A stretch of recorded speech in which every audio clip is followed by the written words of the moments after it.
네, 안녕하세요. 또 벌써 12월이 지나가고 있습니다. 제 아는 지인 중에 이제 그 아들이 수능을 봤습니다. 아유, 좀 수능 본지 지금 이제 40여 년 되다 보니까 수능이 어떤 느낌인지 모르겠지만 그 느낌 똑같을 겁니다. 시험이라는 것은 항상 어렵고 그 다음에 그 수시로 6군데를 보는데 그걸 다 돌아다니는데 너무 힘들겠더라고요. 그리고 가면 주차도 안 되고 막 하니까 힘들고 그 기다리는 동안에 그 얼마나 간절하면서도 애타는 마음.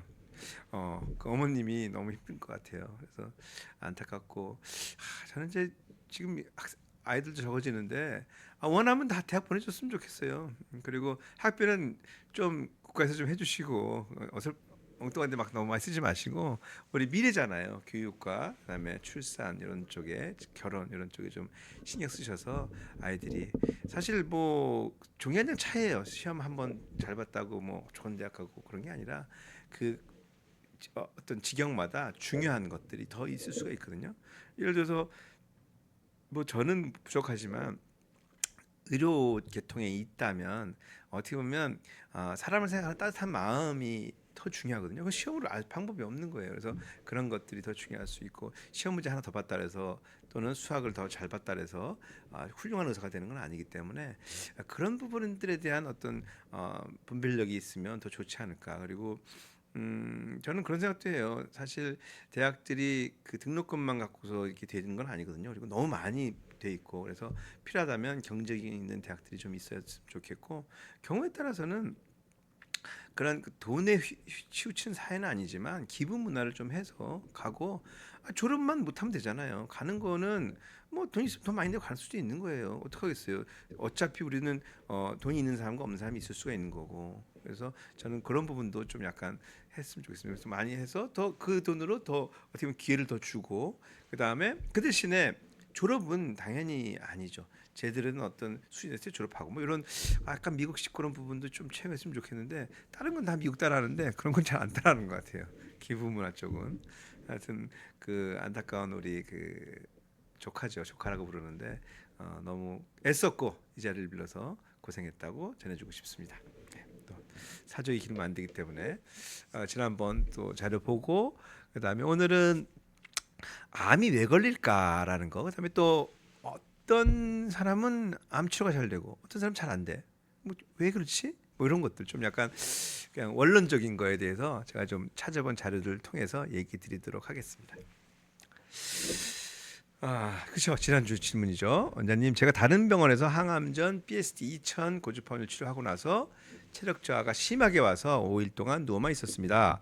항암도 밀리고요. BSD 2000 고주파원을 치료 중지해야 할까요? 아니면 기기를 바꿔야 할까요? 이게 참 쉽지 않습니다. 고주파원 치료가 많은 도움이 된다는 얘기는 환자분들이 많이 들으셔서 하는데, 그래서 갖고 왔습니다. 그 여기서 이제 제가 좀 궁금한 게 항암 전이라는 게그 항암을 아예 하기 전인지 또는 항암 중간에 항암 전인지 이게 좀 궁금했습니다. 근데 그거 잘 확인할 수 없어서 좀 그렇고요. 그 다음에 이제 오늘 제가 체력이 심하게 왔다. 완전히 항암 전이라면 체력 저하의 원인에 PST가 영향을 줄 가능성도 있습니다. 근데 항암하는 중간이라면 항암 치료 자체로도 체력 저하 오기 때문에 감별하기 좀 어렵거든요. 그래서 어찌됐거나 그 팩트는 온열 치료를 했다. 항암과 관계돼서 하기 전인지 하는 중간인지 모르겠지만 그 다음에 5일 동안 누워만 있었다. 요거는 좀 심각한 거죠. 심각한 거고 항암도 밀렸다. 더 심각하네요.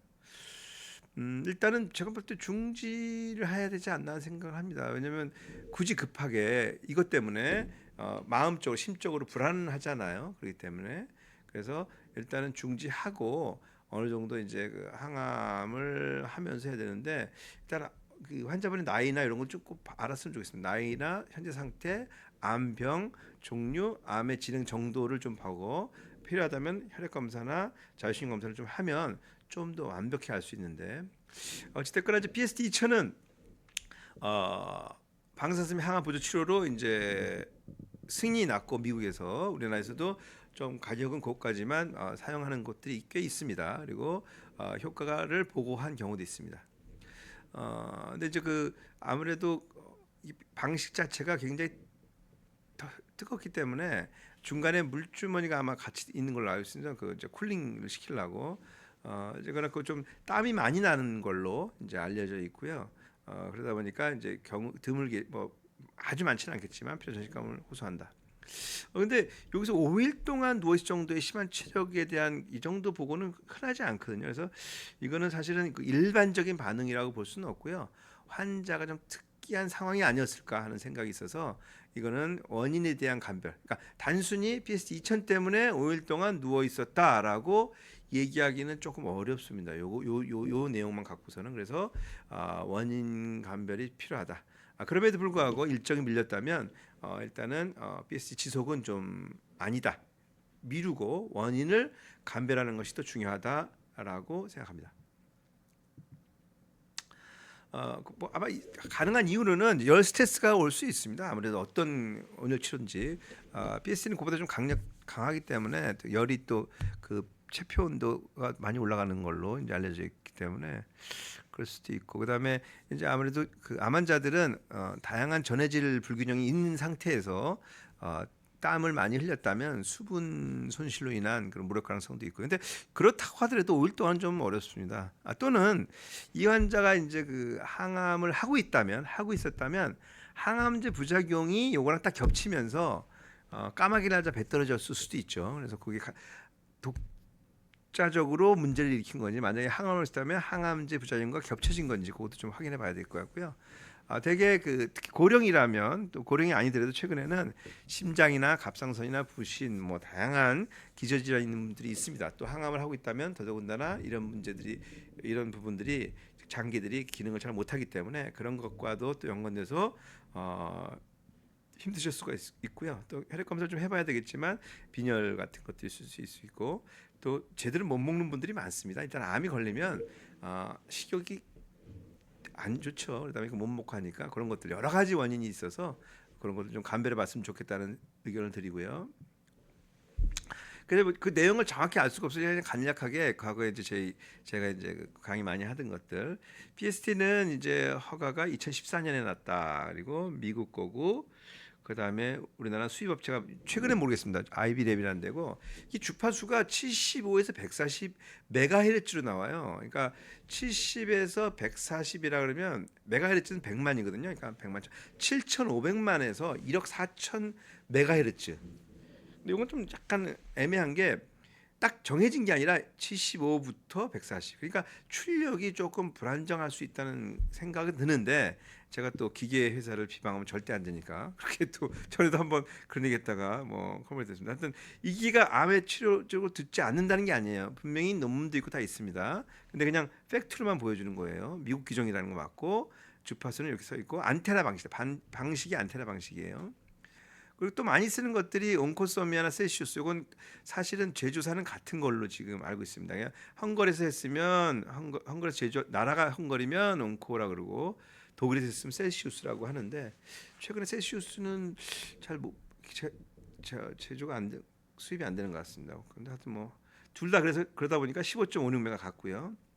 방식도 같고 뭐 알바원이 이탈리아 기종인데 이게 가장 주파수가 되게 높아요. 433메가헤르츠. 4억 3,300만. 그러니까 헤르츠가 주파수가 초당 4억 3,300만 번 바뀌는 거예요. 저 왔다 갔다 하는 거예요. 레디에이션 방식이고 하이딥도 있고 뭐 이 외에도 한 10여 가지가 있습니다. 저희 암이랑은 이제 이 방식을 쓰고 통전 너무 많이 얘기하면 안 되니까. 중요한 건 42도가 중요한데 저희 리미션 저 상품명을 얘기해서 죄송합니다. 저희 암이랑 기종은 실제 42도까지 올라가는지 그 돼지 실험을 했습니다. 그래서 이게 1915년 고려대학교 안암병원의 송태진 박사님이라고 계십니다. 지금도 아마 계실 것 같은데 83학번이니까 이제 뭐 몇 년 더 하실 겁니다. 딴 데 안 가셨다면. 그래서 그쪽 팀이 실제로 그러니까 돼지 실험의 의미는 뭐냐면 가장 인간과 생리학적으로 유사한 동물 중에 하나입니다.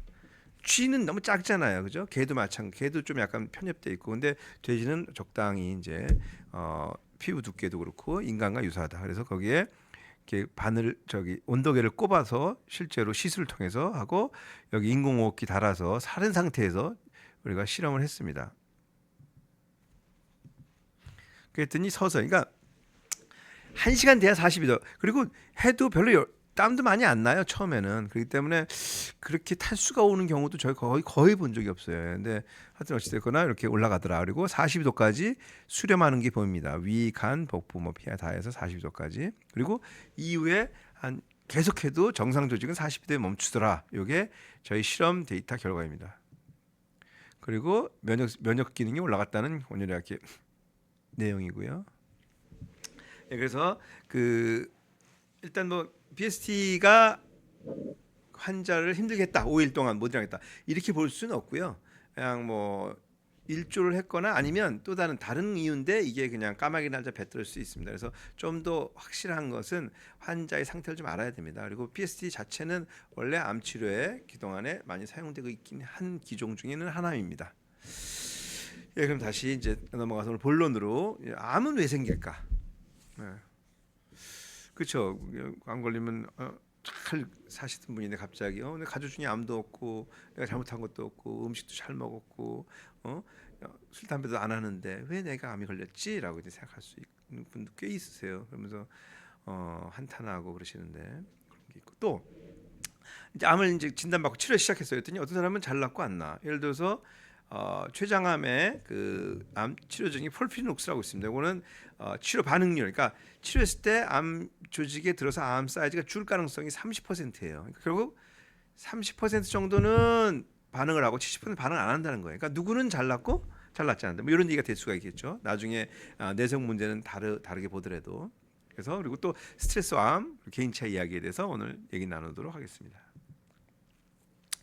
뭐 암은 제가 암의 특성 14편 하면서 얘기 드렸지만 거기 유전적 손상이 축적돼서 통제되지 않는다라는 거고 그 확인된 근거 다단계 이 다단계가 그런 다단계가 아닌 것 같은데 다단계 바람모래 그러니까 하나의 유전자 변이 때문에 생기는 게 아니고 다양한 변이 유전자가 무작위적으로 잘 어떻게 상황이 연출됐을 때 이게 생긴다 이런 뜻이에요. 그러니까 그냥 발암물질 하나 먹었다고 암이 생기는 게 아니라 그걸 통해서 유전자 변이가 생기고 그런 것들이 중폭되면서 정도에 따라 차이가 있지만 중폭되면서 암을 일으키는 돌연변이가 많아지고 암을 억제하는 또 유전자가 또 발현을 안 하고 뭐 이런 식으로 여러 가지가 겹쳐지면서 딱 맞아졌을 때 바퀴가 맞듯이 맞아졌을 때 이제 암이 생긴다. 그래서 다단계 발암 모델이라는 이런 근거가 있습니다. 되게 유명한 논문이고요.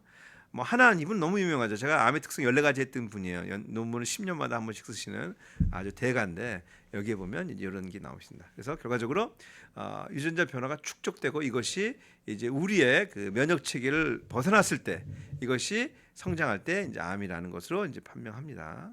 암세포는 항상 자주 생기는데요. 그래서 암이 생기는 확실한 요인들 딱 했을 때 뭐 흡연, WHO 세계보건기구죠. 예. 요거 하나만 끊어도 많이 도움이 되죠. 근데 담배 안 피는 사람도 암이 걸려요. 담배 피는데도 암이 안 걸려요. 그럴 수는 있어요. 근데 이제 확률적으로 높인다. 과도한 음주, 비만도 이제 발암 물질로 지금 보고 있고요. 감염, 우리가 B형 간염 있죠. 간염자들이 간암에 잘 걸리거나 헬리코박터를 통해서 위암이라든지 인두유종 바이러스를 통해서 이제 또 작은 계통의 암들이 이런 바이러스를 통해서 유전자 변화가 생겨서 이제 올 수 있다. 뭐 자외선 잘 아시잖아요, 그죠? 그러니까 햇빛 많이 쐬면은 피부암 걸릴 수 있어서 선크림 발라라. 특히 피부가 하얀 사람들, 백인들은 또 더 많이 걸리고요. 흑인에 비해서는 이제 우리도 더 적게 더 많이 걸리고 있습니다. 유색인종이라고 표현하겠네요. 방사선 당연히 방사선 물질. 우리 체르노빌 사건 이후 그 주변에 암 환자 엄청 생겼잖아요. 그리고 유전적으로 우리가 브라카 변이, 안젤리나 졸리가 브라카 변이 있었죠. 그래서 미리 예방적으로 수술도 다 했는데 어찌됐거나 유전적 요인도 있지만 다양한 환경적 요인, 생활 요인들을 통해서 암이 확실히 잘 생기더라. 이것 때문에 잘 생긴다는 뜻이에요. 이것 때문에만 생긴다가 아니에요. 그러니까 맨날 그래. 야 우리 할머니는 담배 피워도 90살까지 살았어. 이런 사람들이 간혹 있어요. 엉뚱한 얘기를 하는. 그건 엉뚱한 얘기라고 표현합니다. 제가. 체질이 있죠. 아까 했듯이 유전자 변이, 브라카가 대표적이고요. 근데 이런 유전자 변이만 있다 해서 암이 반드시 생긴 건 아니다. 암은 다양한 생활 습관, 환경, 면역, 체질 등으로 할 수 있다. 이런 것들이 있을 수 있고요.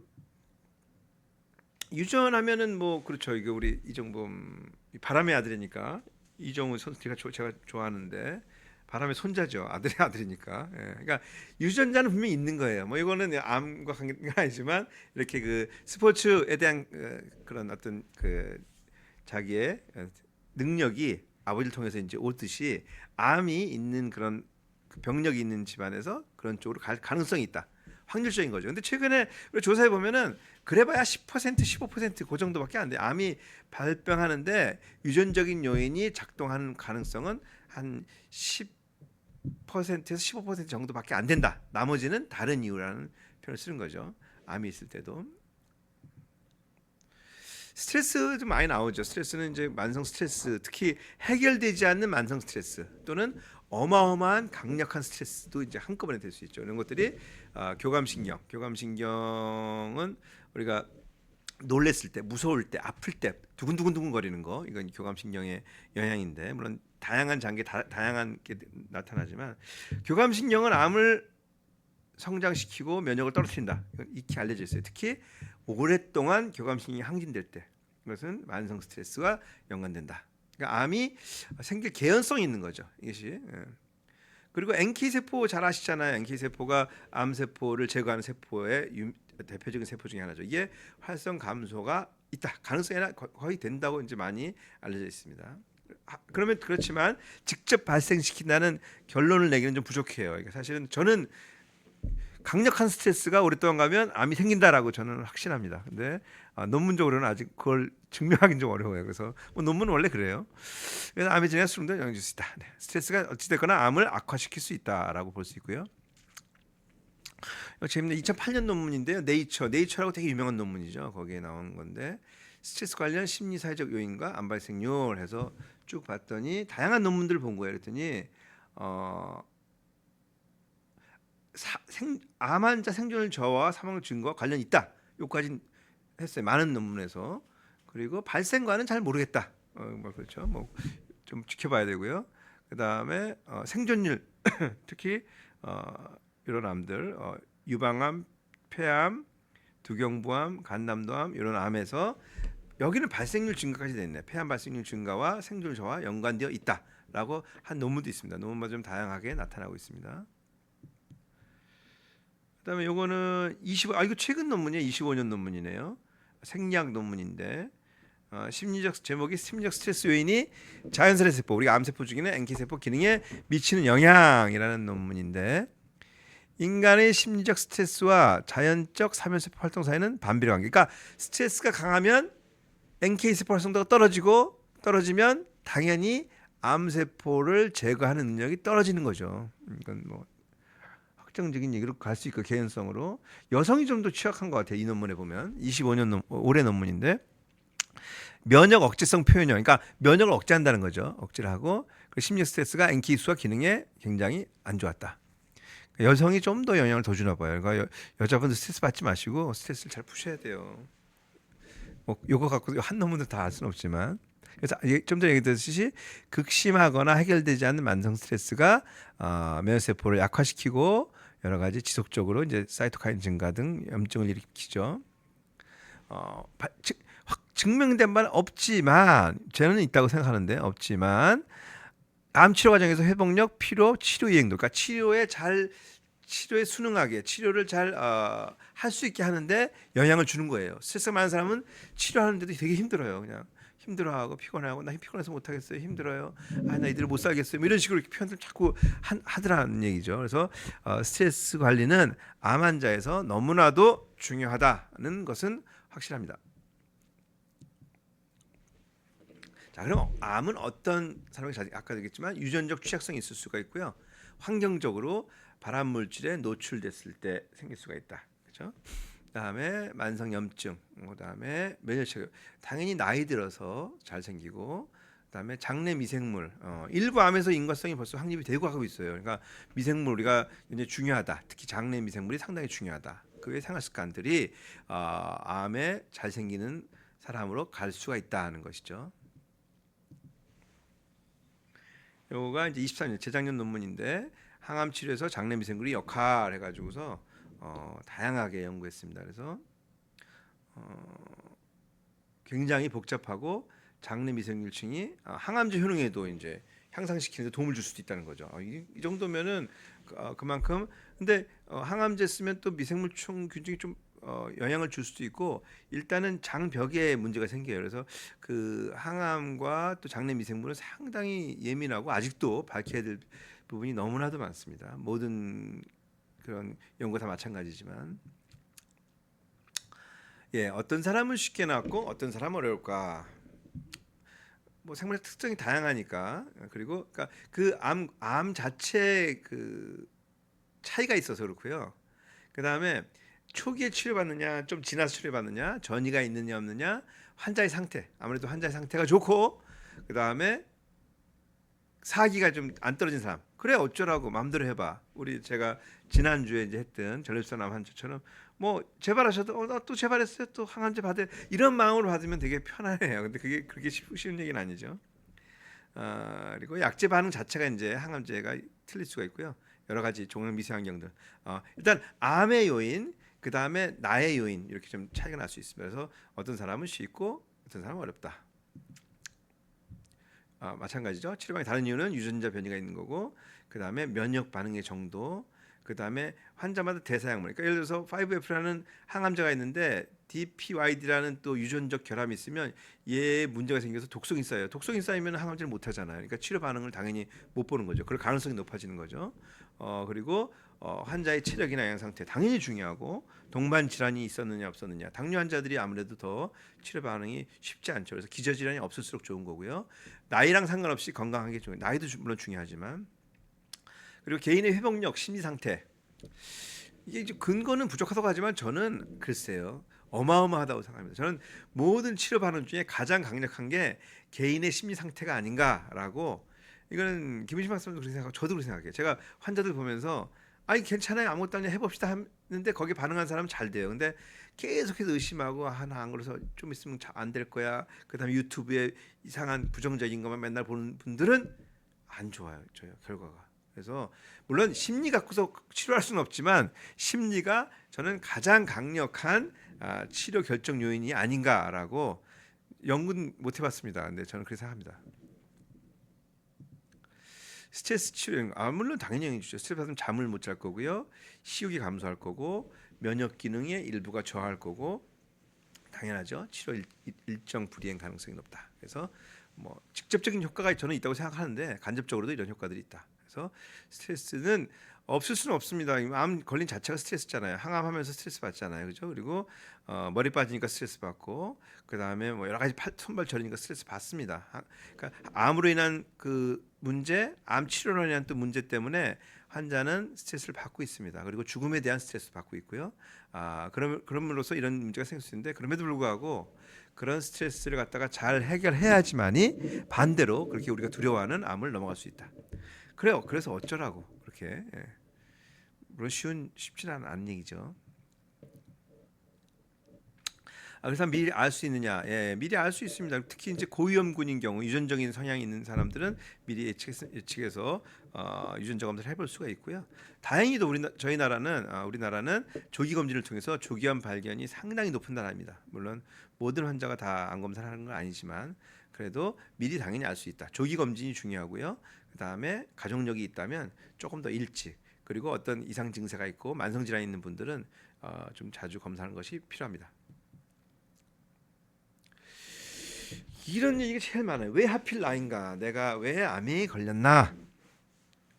다 그래요. 제가 볼 때 처음에는 울고 왜 나야? 내가 열심히 살았는데 내가 뭘 잘못했어? 그죠? 잘못해도 잘못했다는 사람 한 명도 없습니다. 근데 대개는 뭐 개인의 잘못이 아니니까 암은 단순하지 않다. 복합적이다. 아까 얘기했듯이 유전자, 생활환경, 면역, 나이. 여기서 참 제가 이 조사하면서 되게 재밌었던 게 우연히 암이 걸린다예요. 이게 그죠? 한번 볼까요? 다음 장인데 요거 되게 재밌는 논문, 2015년에 나왔던 논문인데요. 사이언스라고 굉장히 유명한 잡지예요. 거의 네이처와 쌍벽을 이루는 잡지인데 의학 쪽에서는 여기 실리면 이거는 뭐 믿을만해라는 잡지예요. 사이언스라는 잡지에 2015년에 실린 내용입니다. 세포 분열 횟수로 설명할 수 있다. 자, 조직마다 어떤 거는 더 오래 자주 암을 일으켜 왜 그러지? 해서 100년 동안 이제 했는데 설명을 못했다는 거예요. 그래서 이 연구에서 그래 그럼 다양한 암의 유형에서 평생 위험이 해당 조직이 항상 정상적으로 유지하는 그렇죠. 그러니까 암의 위험이 여기서 이게 무슨 뜻이냐면 그 거기를 제대로 유지하려고 이제 준비된 그 세포가 줄기세포예요. 이 세포가 얼마나 분열하냐와 강력한 상관관계가 있다는 것을 보였다. 이 뜻이 뭐냐면 줄기세포는 자가 재생세포가 줄기세포예요. 이 세포는 분열을 많이 해요. 왜? 거기를 항상 안정화시키려고, 수리하려고, 뭔가 손상되면 고치려고죠. 근데 이러한 결과는 조직 간 암 위험 차이 3분의 1만이 환경적 요인이나 유전적 소인에 기인한다는 것을 시사합니다. 자, 암이 걸리는 게 환경적이다, 유전적이다 막 얘기했는데 그거는 암이 걸리는 원인의 3분의 1밖에 33%야. 66%는 그냥 우리 몸의 세포가 분열하다가 생기는 어떤 무작위 돌연변이 그냥 운이 안 좋아서 그래라고 설명한 거예요. 이게 너무 좀 충격적이라서 이 논문 보면서 이 뭔 소리지?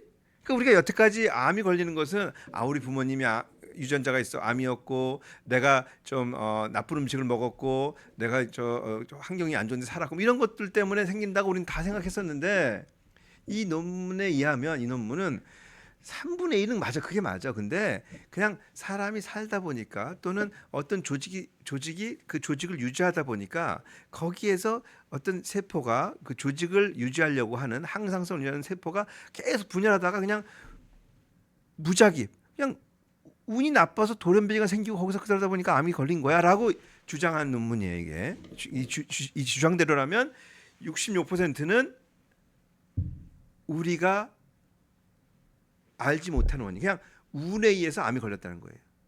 그래서 제가 이걸 딱 보면서 과거에 운칠 기삼이라고 얘기를 많이 했었는데 인생을 살 때 우리가 할 수 있는 건 3이고 운이 7이다 뭐 이런 게 그게 뭔 말도 안 되는 소리야라고 했었는데 이걸 보면서 깜짝 놀란 거야. 야, 진짜 운칠 기삼이 있나? 딱 그 자리 3분의 1 정도 하면 그 정도 되니까. 그래서 이걸 어떻게 옛날 사람 다 알았나 하는 약간의 좀 비약된 논리도 한번 생각해 본 적이 있는데 하여튼 어찌됐거나 이 논문에서는 그냥 어떤 우리가 유전이나 무슨 환경적 요인은 물론 있었지만 그건 3분의 1 정도밖에 안 됐어. 우리가 논문 연구해 봤더니 그냥 세포가 분열하다가 특히 줄기세포가 분열하다가 운이 안 좋아서 돌연변이가 돼버려서 암이 된 거야라는 게 3분의 1 차지해라고 얘기한 거예요. 참 재밌지만 또 넘어가서 그때 또 하나는 이제 그건 운이니까 빼고 우리가 통제할 수 있는 거 없는 부분을 나눈 거죠. 아까 얘기했지만 그 담배를 펴도 우리 할머니 오래 샀어 이런 말도 안 되는 얘기 하지 마시고 확률을 줄이기 위해서는 통제 가는 거 내가 할 수 있는 거 금연 당연히 하셔야 되고 절주, 체중 관리, 그 다음에 간염 예방 주사 맞는 거고 규칙 운동하고 스트레스 받지 않는 거 이거는 우리가 할 수 있는 거잖아요, 그죠? 할 수 있는 거. 그 다음에 안 되는 거 유전적 위험. 우리 어머니 아버지 바꿀 수 없잖아요, 그죠? 그거. 그다음에 나이 들어가는 거 어쩔 수 없어요. 나이 들면 암이 더 많이 걸려요. 그리고 아까 얘기했듯이 3번 3분의 1 차지하는 우연. 이건 뭐 어떡하겠어요, 우연이니까. 그래서 자책하지 말고 살자. 그러니까 암 환자들한테 왜 나한테 이런 생각? 아니 우연이 어쩔 수 없어요. 그냥 지금부터 잘하면 돼. 이렇게 가야지. 자책하고 하면 또 스트레스 받고 그 스트레스 때문에 또 교감신경이 항진이 되고 또 암은 더 잘 자라고 이런 패스를 끊기 위해서는 운명이구나 이렇게 받아들이는 게 좋지 않나. 왜 박사님이 맨날 하늘의 뜻이고 운명이라고 얘기했던 게 제가 이제 이해가 가더라고요. 이걸 딱 보면서 핵심 메시지는 할 수 있는 거 건강한 생활 습관을 통해서 암의 위험을 낮춰야 된다는 것은 명확하고요. 스트레스 관리가 뭐 암을 치료 발생시키는 건 모르겠지만 삶의 질이라든지 면역을 올린다든지 치료 성능을 높이는데 반드시 분명히 중요하다. 스트레스 관리를 해야 된다는 것이 오늘의 핵심 메시지입니다. 그리고 암이 걸렸다고 해서 너무 주눅 들지 마세요. 그냥 운이 그런 거예요. 길 가다가 똥 밟은 거예요. 어쩔 수가 없어요. 근데 똥 밟았다고 죽는 건 아니잖아요. 다시 닦고 살아야지. 그러니까 안 그럴 때 어쩔 수 없습니다. 저도 몰라요 사실은 운동들 가면. 그렇기 때문에 항상 암은 도둑질한 것도 아니고 또 감옥 가는 것도 아닙니다. 분명히 고칠 수 있는 질환이기 때문에, 그리고 같이 갈 수 있는 질환이기 때문에 절대로 낙담하거나 그다음에 불운해하지 마시길 바랍니다. 네, 이상입니다. 아유, 또 말이 길어졌네요. 오늘 질문 짧게 하나 보고 갈까요? 네, 이번에는 이제 폐암 사기 환자 가족이 전화해 주셨네요. 사기 진단을 받았고 수술은 못하고 방사선 항암만 할 수 있다고 하는데 보조요법으로 가장 중요한 두 가지만 추천 부탁드립니다. 왜 대학병원 교수님들은 항상 부정적으로 말씀하시는지 모르겠어요. 두 번째부터 얘기하면 교수님들이 잘 모르셔서 그래요. 네. 아이고 이런 얘기 또 교수님들이 저한테 전화를 가는지 모르겠네요. 왜냐하면 의사들이 특징이 뭐냐면 내가 모르는 거 자꾸 얘기하는 게 싫어해요. 그리고 시간이 없으시고. 그러니까 다시 정정할게요. 교수님 너무 바쁘셔서 본인 집중하셔야 되기 때문에 그쪽까지 이쪽까지 알긴 좀 어렵습니다. 두 번째 가장 중요한 거, 뭐 제 암이랑이 항상 주장하는 거. 첫 번째 고주파열 치료, 그 항암 주기나 방사선 치료 때는 반드시 해야 되고요. 만약에 집중 치료면 집중 치료할 때 필요하고, 암이 난 다음에는 예방적으로, 그럴 때는 간헐적으로 하면 됩니다. 그리고 저는 고용량 비타민 C나 또는 가능하다면 고압산소 치료도 권하는데, 일단 기본적으로는 고용량 비타민 C는 웬만한 경우에 특히 항암에 같이 병행 치료로서 충분히 가치가 있다고 생각합니다. 네, 오늘도 좀 길어졌는데 이상입니다. 하여튼 암을 운명이니까 너무 자책하지 마시고 본인의 잘못이나 죄가 전혀 아닙니다. 그리고 분명히 우리가 다스릴 수 있고 같이 갈 수 있는 병임을 잊지 마시고 명심하시고 저희 암이랑이 같이 한다는 것을 잊지 마시길 바랍니다.